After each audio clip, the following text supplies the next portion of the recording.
rin kami sa mga sasabihin ng ibang magulang, yung mga reaksyon nila kung nakita nila yung tsura ng anak niyo. Mas mahalaga pa ba ang sasabihin ng ibang tao kaysa sa edukasyon ng anak ko? Eh, Kakaroon nga tayo ng anak. Pero pare-pareho namang... Ewan, Hindi ang lalaki yun ang tatay namin.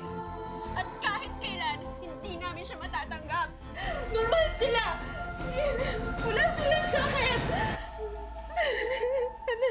Natatakot na ako magbuntis. Ayoko. Boy! Boy!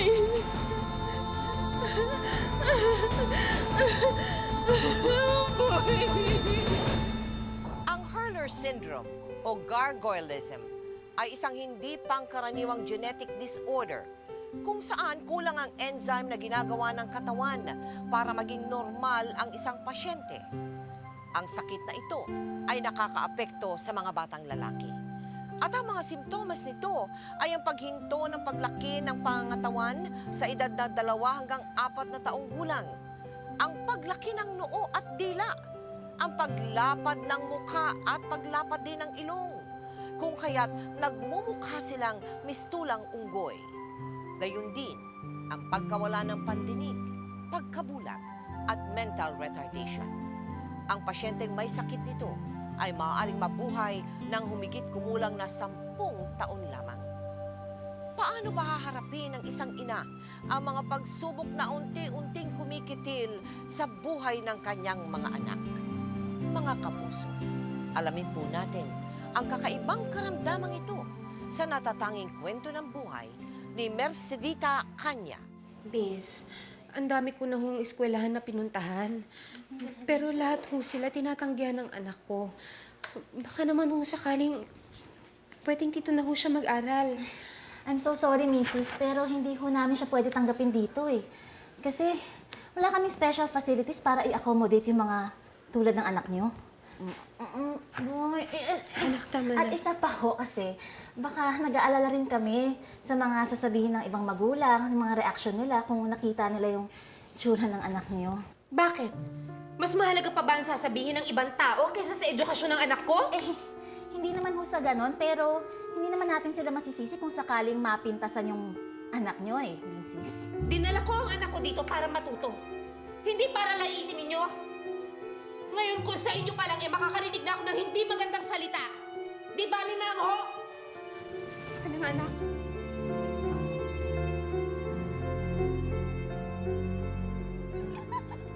Ako naman. Huwag ka nga sumali sa laro namin. Oo nga! Ang kulit mo, hindi ka! Kulit mo! Ano ba? Ba't ka nanunula ka? Mas ka nga dito! Mas ka dito! Mas ka dito! Hoy! Tama na yan! Tama na! Ano ba kayo? Ba't yung pinapatulan si Edward? Siya naman po yung nauna eh. Nanulak po siya eh. Dana. Pinky? Bakit? Ha? Bakit? Ano nangyari? Anak, bakit? Bakit ka umiiyak, ha? Tama na. Tama na, halika na. Umuwi na tayo. Ayo, ha? Sa susunod, huwag niyo nang papatulan, ha? Alam niyo naman may diferensya si Edward, eh. Sige na, uwi na kayo.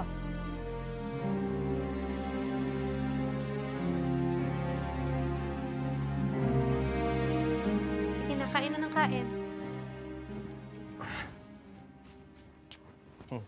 Kamusta na ang mga chikiting ko, ha? Kamusta na? Oh, kamusta naman ang panganay ko? Balita ko, gusto mo na daw mag-aral, anak, ha? Ano, ready ka na ba mag-aral? Pa?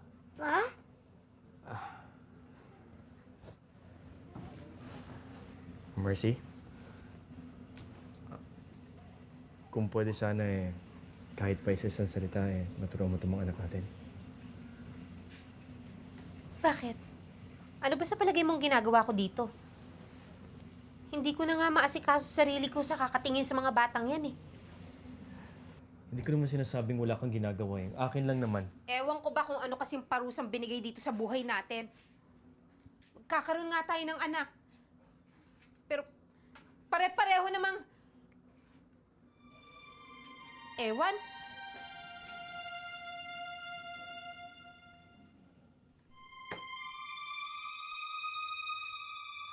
Ipatingin natin sila sa mga doktor para mas maintindihan natin ang kanilang kalagayan. Pero ilang beses na natin sila dinala sa center. Hindi nga nila maipaliwanag doon kung anong nangyayari sa mga bata eh. Lumuwas tayo ng Maynila. Patingin natin sila sa espesyalista. Paano?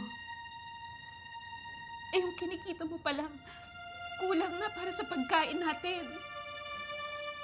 Paano?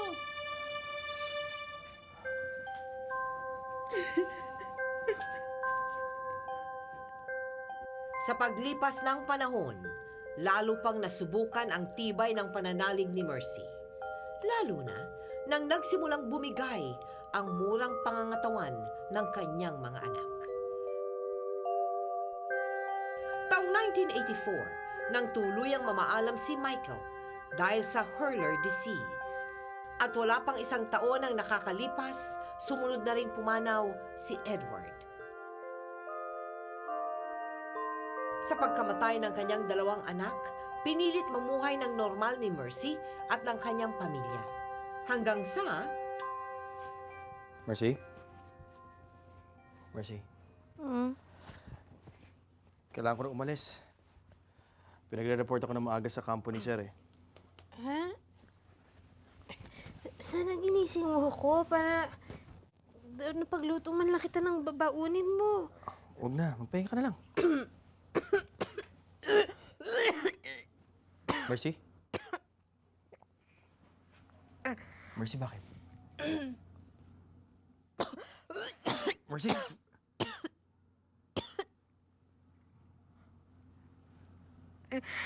Mercy? Buntis ka? Magiging tatay na naman ako ulit? Ayoko. Ayoko na magbuntis. Ayoko na, natatakot na. Natatakot na ako magbuntis. Ayoko na. Ayoko na. Ayoko na magkanak na abnormal.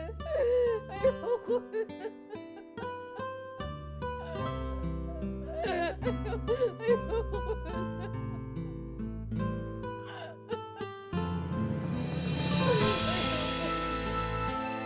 Sa inaasahan ni Mercy, naging normal ang sumunod nitong anak na babae. Sa paglipas ng mga taon, nasundan pa ito ng isa pang anak na lalaki na sa kabutihang palad ay ipinanganak ding normal. Mercy, alis na rin ako. Oy, akala ko ba wala kang pasok ngayon? Pinapatawag ako ni Sir eh. May papatapos na sa akin. Paano? Nasaan ka? Bye-bye.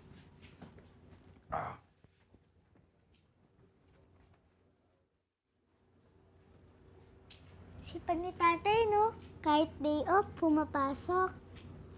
Ewan ko nga dyan sa tatay mo. Pasok ng pasok, hindi naman tumataas ang sweldo eh.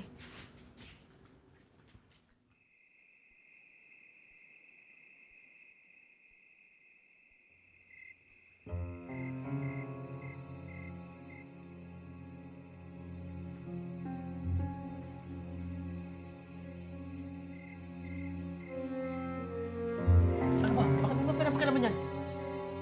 Bakit hindi? Asawa mo ako, di ba? Personal kong gamit to. Personal? Kailan pa naging personal ang gamit mo sa gamit ko? Eh, dati naman kahit tignan ko yung pitaka mo, okay lang sa'yo eh. Siguro nga meron kang tinatago dyan na hindi ko dapat makita, no? Wala akong tinatago! At saka, teka muna, bakit matamang hinala ka? Eh, bakit sumisigaw ka? Siguro nga totoo hinala ko sa'yo. Mercy, wala akong tinatago! Baka ikaw may tinatago sa akin! Ano sabi mo? Baka akala mo hindi ko alam ang ginagawa mo kapag wala ako dito. Yoko! Yoko! Ay!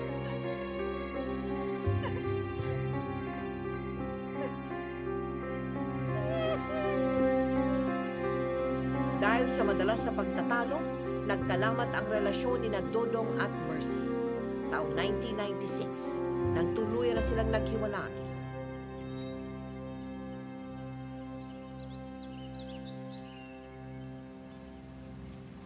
Napapakabait kayo mga anak ha. Tay, ba't kailangan niyo pa pong umalis? Hindi niyo na ba kami mahal?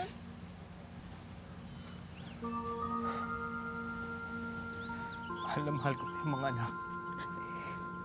Kahit anong mangyari. Mahal na mahal ko kayo. Pero kailangan lang namin maghiwalay ng nanay niyo. Paano na kami ni ate? Sino na mag-aalaga sa akin? Nandiyan naman ang nanay niya eh. Hindi niya kayo papabayaan. Tay, huwag ka nang umalis. Please, tayo. Ito ka na lang. Huwag niyo po kami iwan. Huwag niyo kami iwanan.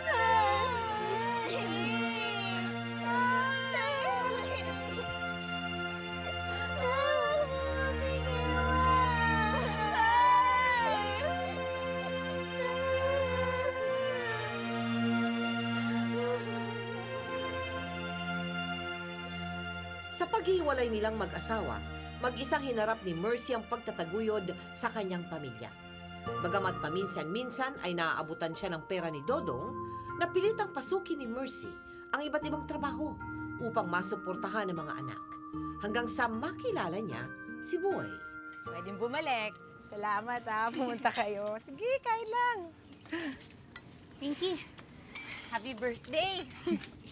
Salamat naman eh. Akala ko pati birthday ko Indianin mo eh. Pwede ba naman yun? Alam mo naman, busy ako sa pagtatrabaho. Tama naman ang best friend mo, mag-isang kumakayod. Tigilan ako. Kung hindi lang kita drenamahan, di ka pupunta, no? Hindi. Punta talaga ako. Sige na, kain na, kain na. Sige, parang ang sarap. Siya nga pala. Best friend, kaibigan ko, si Boy. Boy, si Mercy. Hi, Mercy. Kuha na kita ng pagkain. Nay, may bisita po kayo. Ha? Sino?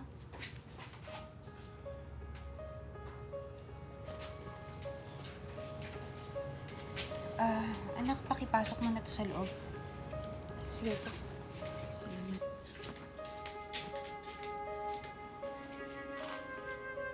Boy, anong ginagawa mo dito?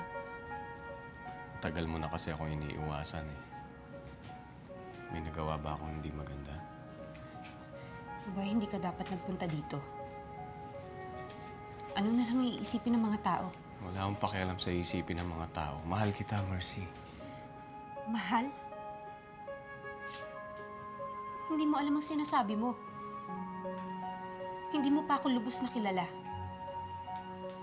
Hindi mo alam ang mga pinagdaanan ko.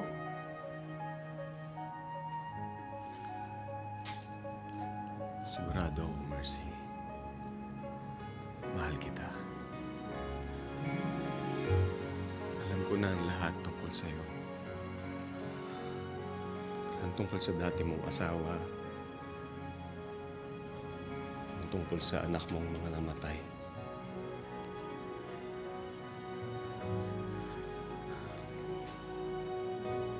Alam ko na ang lahat, Mercy. Ang tungkol sa takot mong muling mag-asawa at magkaanak na hindi normal. Tanggap ko lahat yun. Dahil mahal kita.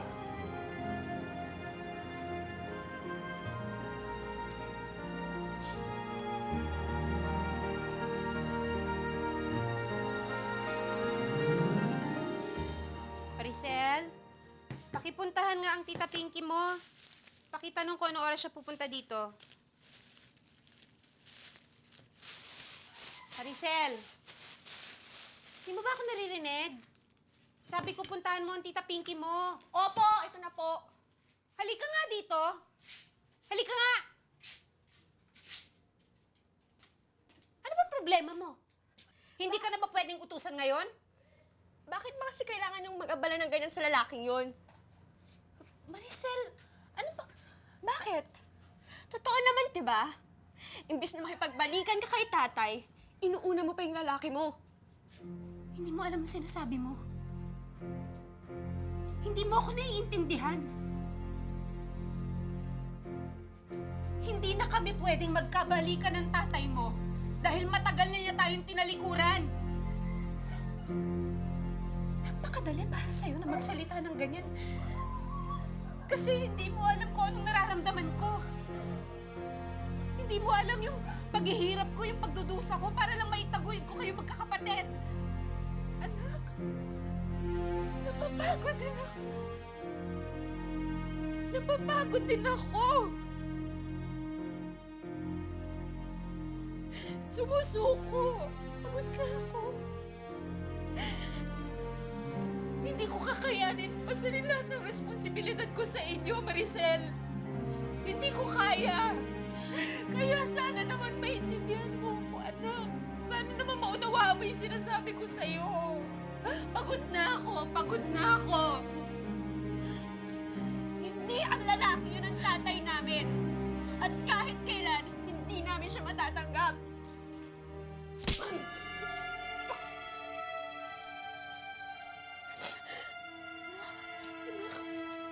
Anak, hindi ko sinasadya. Maricel, hindi ko sinasadya.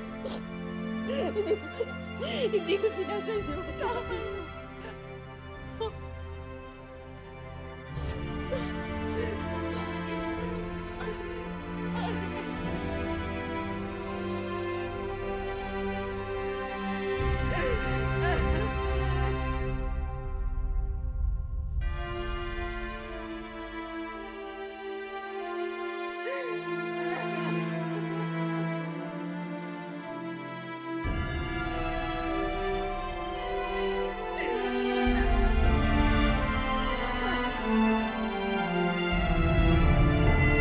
Mga pinagdaanan, tila nakakita ng kakampi at bagong pag-asa si Mercy kay Boy. Bagamat hindi sang-ayon ng kanyang mga anak, hindi pa rin ito nakapigil kay Mercy upang makisama kay Boy. At sa paglipas sa mga taon, agad na magbubunga ang kanilang pagsasama ng dalawang malulusog na mga anak.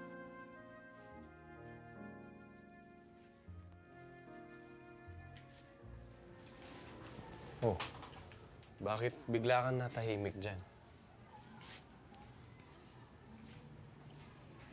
Wala. Nag-aalala lang ako para sa mga anak natin. Ganyang edad din yung dalawa kong namatay na anak nung magsimula sila magbago. Pero normal naman sila nung ipinanganak ko. Nagsimula sila ng itsura at kilos nung mag-4 na taon sila. Huwag kang maging masyadong negative. Huwag kang mag-alala. Hindi naman siguro mangyayari sa mga anak natin yan. Pero paano kung mangyari nga? Paano kung matulad sila dun sa dalawa kong anak? Labis pa rin nangamba si Mercy para sa kanyang mga anak. Hanggang sa... Anong gusto nyo? Magsalita kayo, anong gusto nyo? Baka naman kasi nagugutom na mga bata. Hindi, ang daming pagkain dyan. Binibigyan ko nga kanina, itinatapon lang. Ano ba? Sabihin mo sa akin, anak, ano bang gusto nyo? Ha? Mare, huwag kang magagalit, ha? Hindi pa ba natututo magsalita ang mga bata? Hindi ko nga alam eh.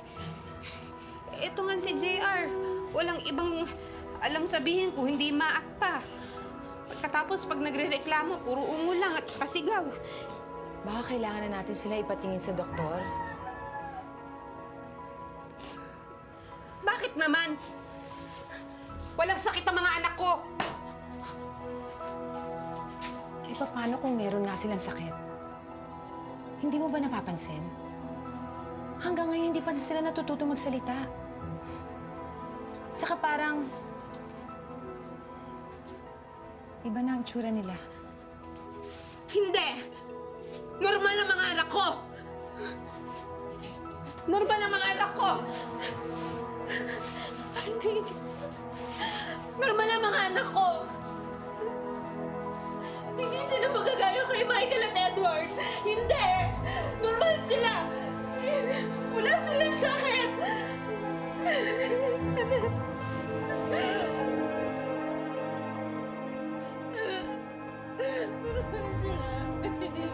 Hindi sila pwede magkasakit.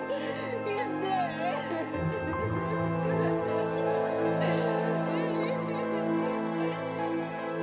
Mrs., narito ang mga records ninyo. Nagkaroon na pala kayo ng 2 anak na ganito ang kalagayan. Opo. Hindi ho ako nagkaroon ng pagkakataon na patignan sila sa espesyalista dahil medyo kapuso ako sa pera. Dok, ano ho ba talagang sakit ng mga anak namin? Hurler's syndrome.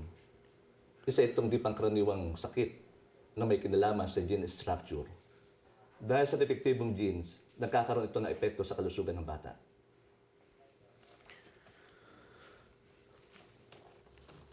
Narito ang mga ilang larawan na may kinalaman sa mga batang may sakit na Hurler's syndrome.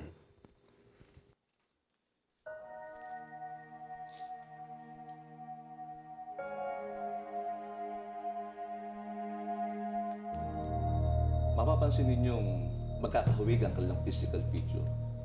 Ito ay dahil sa depektibong taglay nilang. Apektado ang kanilang mental at emotional development. Dok, ano ho ba ang mabuti naming gawin? May pag-asa pa ho ba yung tong mga anak namin? Ikinulungkot kong sabihin, pero progressive at parang may time bomb ang sakit na ito. Madaling maapektuhan ang kanilang body organs. At dahil dito, madali silang kapitan ng iba't ibang uri ng sakit. Lalo na ang sakit na may kinalaman sa ating baga. Mahalagang alagaan natin sila at mahalin. Dahil di pangkaraniwan, 2 taon lamang ang itatagal ng buhay ng batang ganitong kalagayan. Boy.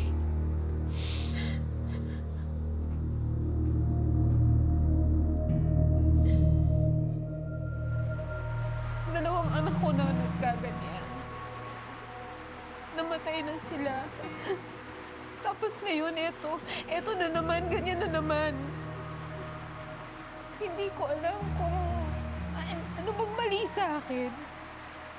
Ano bang mali sa pagkababae ko, sa pagkatao ko.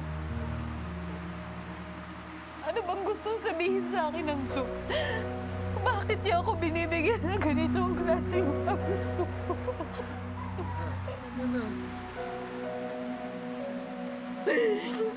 Umibilang na naman ako ng oras.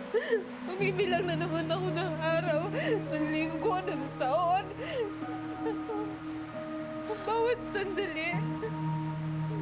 sandali, parang akong pinapatay kasi alam ko mawawala din sa akin ng mga anak ko na hindi din magtatagal ang buhay nila.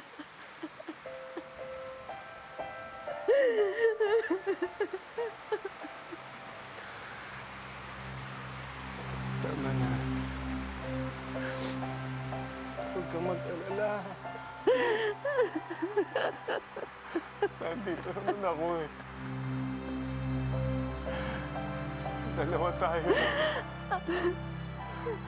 Pagtutulungan natin yan. Kaya natin yan. Basta ating hindi kita pababayaan.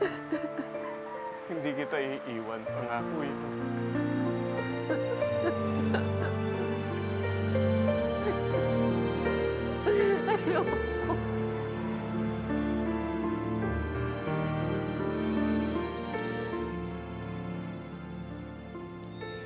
Mabuti naman at pumayag ka na rin magpatingin sa isang espesyalista ang mga anak mo. Oo nga eh. Kahit papaano gumaan-gaan din ang pakiramdam ko. Pero kung ako lang talaga mag-isa, hindi ko kakayanin ang kalagayan nila. Mabuti na lang nandyan si Boy. Hindi niya kami pinababayaan. Sabi ko naman sa'yo eh. Mag-aaksaya ba naman akong maging kupido nyo kung alam kong magiging dadong kaibigan ko? Siyempre hindi, no? Alam mo, ikaw talaga puro kabiro. Salamat talaga, ha?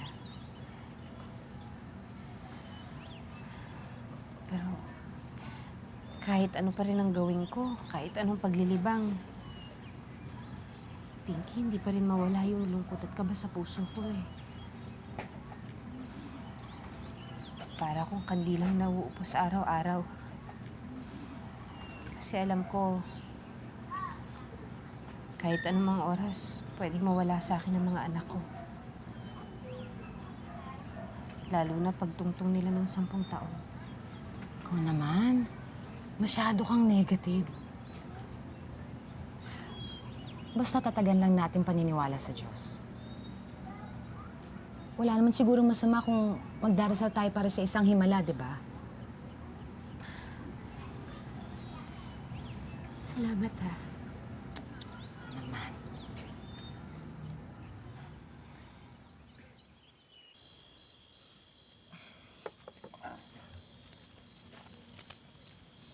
Boy, agay mo na dyan. Pas muna ako, pare. Pas. Lagi ka nalampas eh. Bitin na kami sa inumin. Paubos na to eh. Magbigay ka naman. Pasensya na, pare. Wala akong pera ngayon eh. Papaya mo pa ba ako sa tropa? Wala talaga eh. Ganon. Pasensya na, ha? Nakausap pa kita eh. Tol, ako na yan. Kung makialam dito.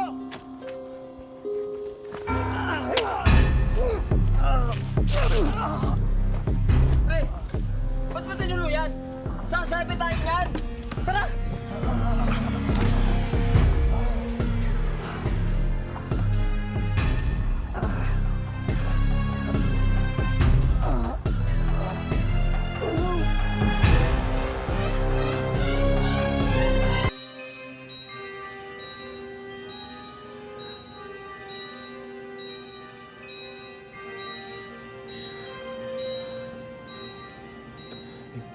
Ikaw na.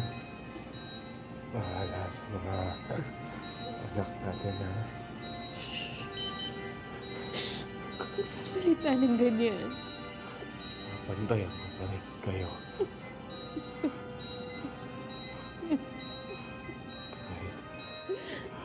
Kahit wala na ako dito.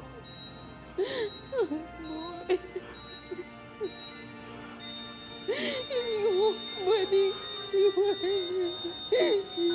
Hindi mo kami pwedeng iwan ng mga bata. Lumabang ka.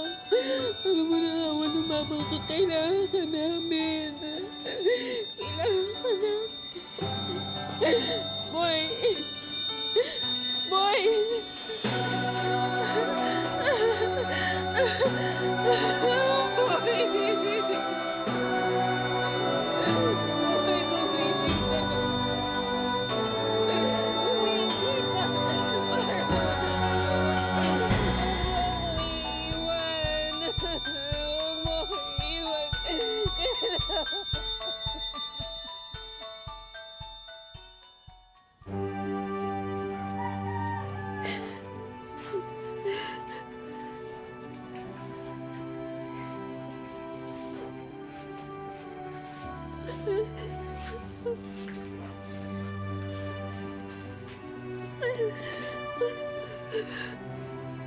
Marcy, si Maricel nandito.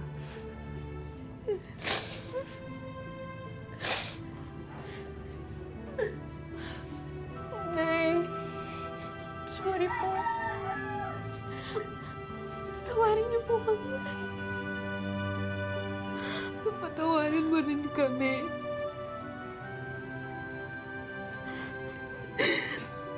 Patawarin mo rin ako.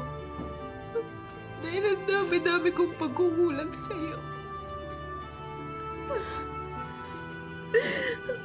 Mahal kita. Mahal na mahal din kita ngayon.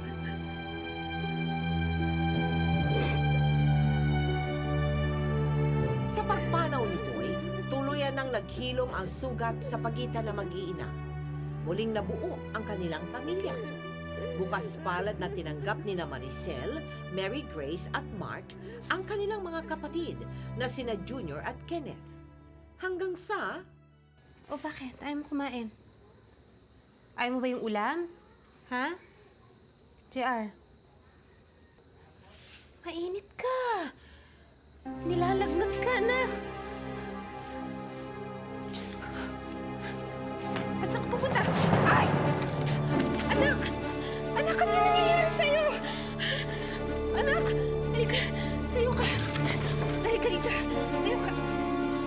Dahil sa lumalalang sakit ni na Junior at Kenneth, humingi si Mercy ng tulong sa mga kinauukulan upang matugunan ang mga pangangailangan ng mga ito.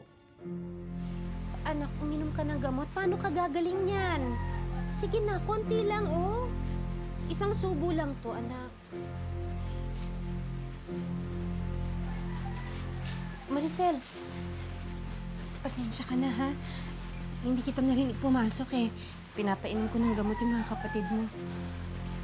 Ma? Okay lang ako. Bakit?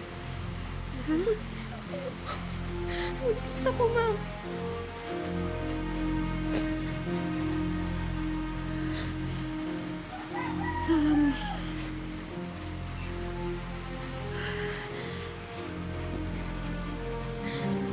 Okay lang yan, anak.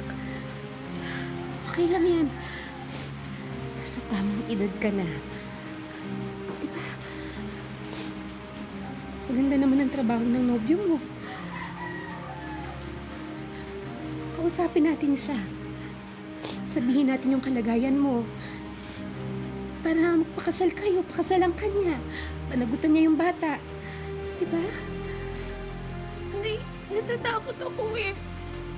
Paano kung yung magiging anak namin matulad kina JR at Kenneth?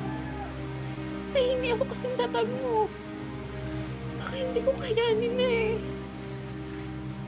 Anak, huwag kang mag-alala. Huwag kang matakot.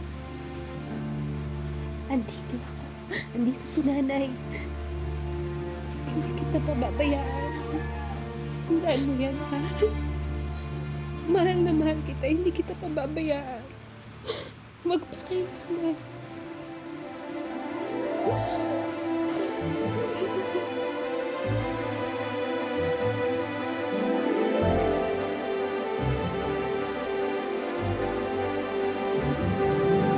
Di pa maging kandila. Isa pa. Subukan mo pa. Ganito, oh. Ganyan. Mas lakasan mo pa. Sige. Isa pa, ha? Ganyan, sabay tayo. Yan! Galing talaga ng anak ko. Happy birthday, anak. Ay, sige na. Ayan, kumain na kayo.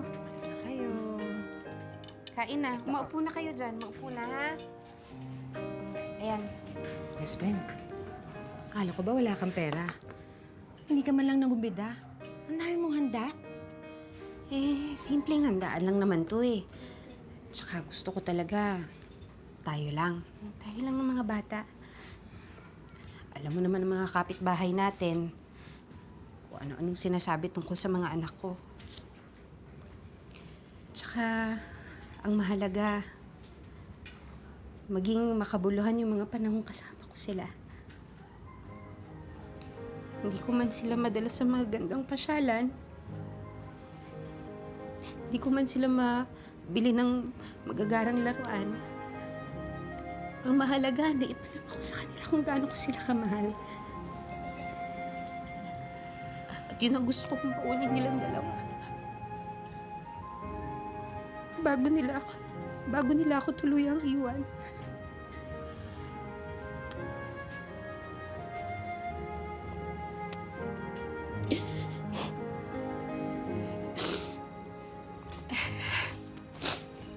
Ay, nako.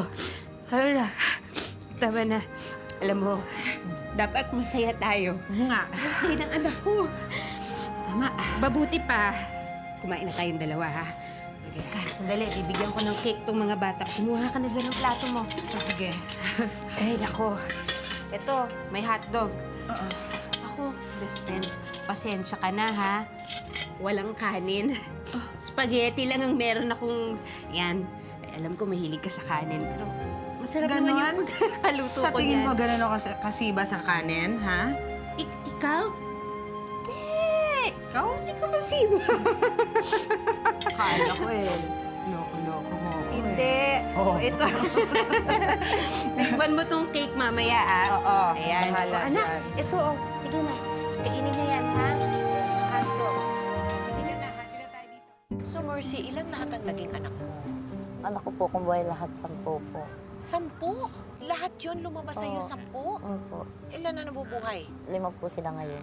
Nung una kasi, sa unang asawa mo, di ba, nagkaroon ka na Opo, ng 2 yeah. anak na merong ganyang sakit. Wala bang nakapagsabi sa'yo noon na huwag ka nang mag-anak ulit dahil baka mamaya, umulit pa? Wala nakapagpayo sa'yo noon?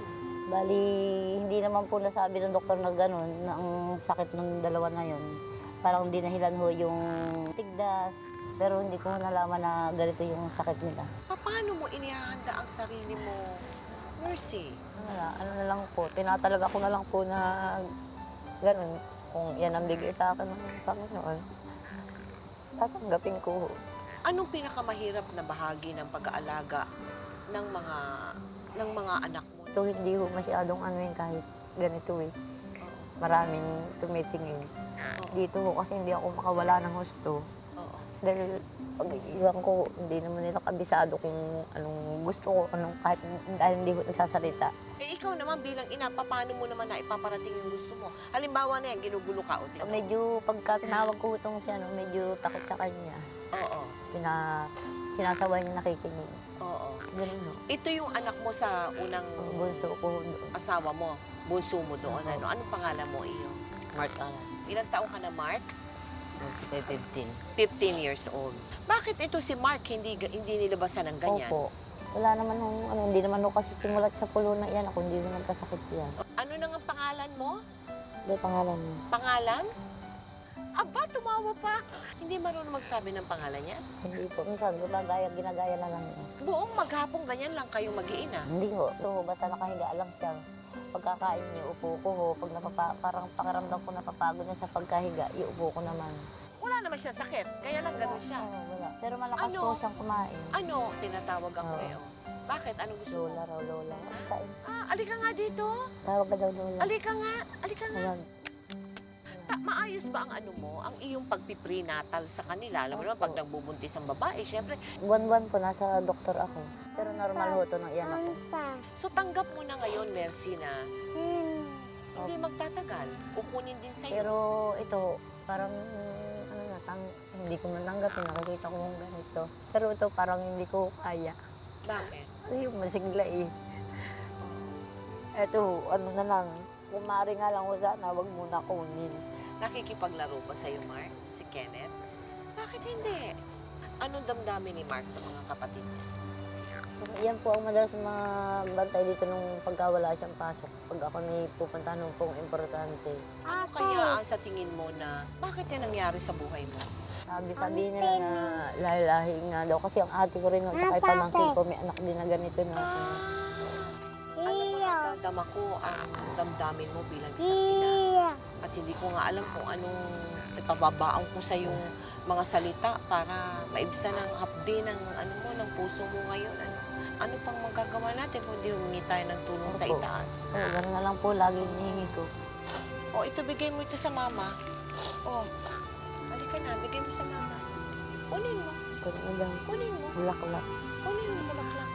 Mark, dapat pagtsagaan mo, Mark, yung kapatid mo. Turuan mo yan.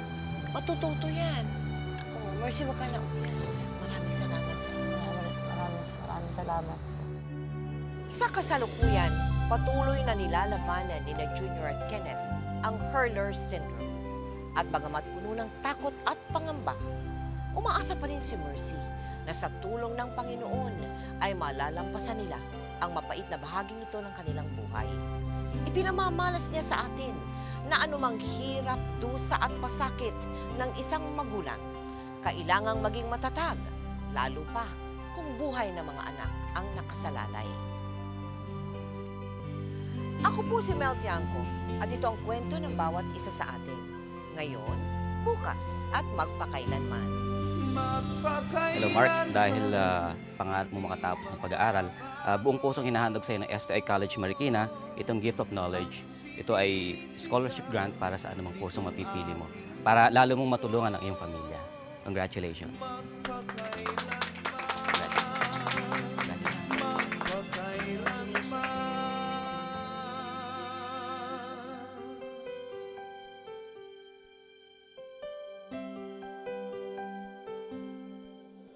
Sa tuwing kinakailangan mo'y narito ako, handang dumamay sa iyong lingkod. Habang buhay ay hindi maglalaho, ang himig natin